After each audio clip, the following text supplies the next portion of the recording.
Nous sommes ravis de constater que de plus en plus de personnes s'abonnent à notre chaîne, et nous tenons à vous exprimer notre sincère gratitude.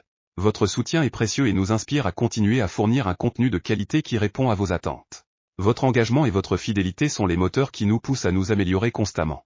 Merci à vous tous pour votre soutien continu, et nous sommes impatients de vous proposer encore plus de contenu passionnant à l'avenir. Si vous êtes nouveau sur la chaîne, n'hésitez pas à partager cette vidéo avec vos amis, et à vous abonner avec les notifications activées pour être informé de nos nouvelles publications. Pensez également à liker et pourquoi ne pas laisser un commentaire, partager pour nous aider à rester motivés pour vous apporter plus de contenu fantastique comme celui-ci. On commence.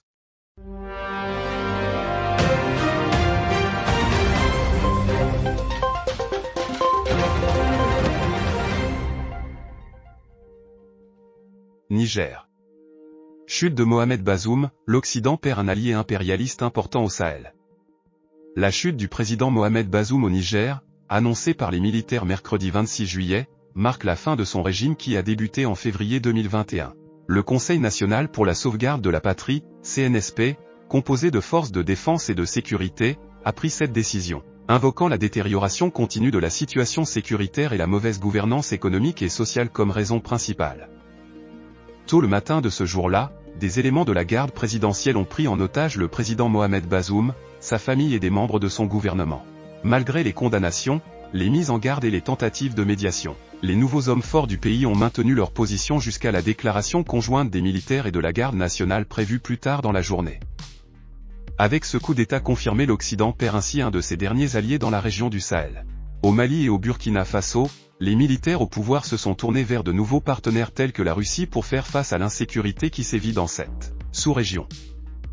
L'Occident a longtemps été un acteur dans le Sahel, en particulier dans la lutte contre le terrorisme et l'extrémisme qui s'est soldé par plusieurs échecs.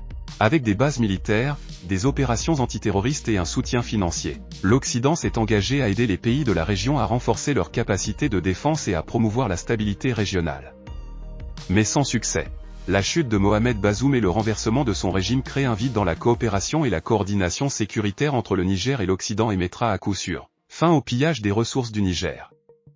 Le contexte sécuritaire dans le Sahel reste extrêmement préoccupant, avec la présence active de groupes terroristes tels que l'État islamique au Grand Sahara, EIGS, et Jamaat Nasser al-Islam wal-Muslimin, JNIM. Ces groupes ont mené des attaques meurtrières contre des civils, des forces de sécurité et des installations gouvernementales, contribuant à l'instabilité dans la région. La coopération sahélienne entre le Mali, le Burkina, le Niger et de nouveaux partenaires stratégiques est donc essentielle pour combattre cette menace transnationale. L'Occident, en perdant le dernier bastion clé au Sahel, voit sa position affaiblie dans la région et leur influence diminuer.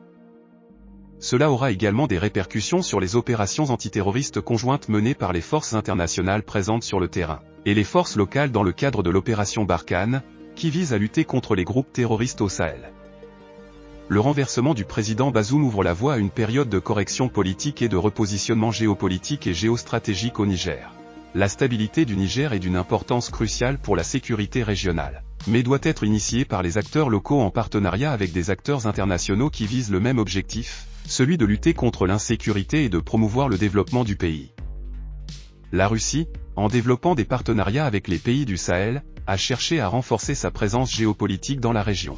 En proposant son aide militaire et économique, la Russie a gagné en influence dans des pays comme le Mali, où des contrats gagnant-gagnant avec des sociétés russes ont été signés pour des projets miniers et militaires.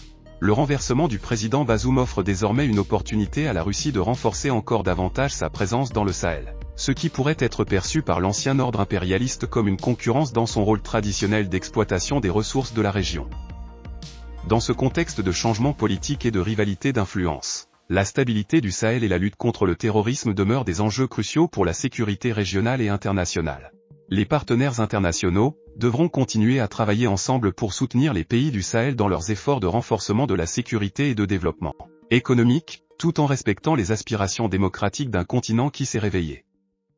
En conclusion, la chute du président Mohamed Bazoum au Niger aura des implications significatives pour ceux qui se croyaient en territoire conquis et leur position dans le Sahel.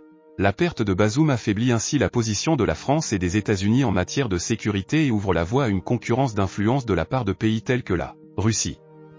Dans un contexte de menaces terroristes persistantes entretenues, il est essentiel pour les acteurs locaux d'avoir une vision stratégique de développement économique des pays de la région. de repositionnement géostratégique dans un monde multipolaire tout en maintenant une coopération solide gagnant-gagnant avec les partenaires internationaux pour assurer la stabilité et la sécurité dans la région du Sahel.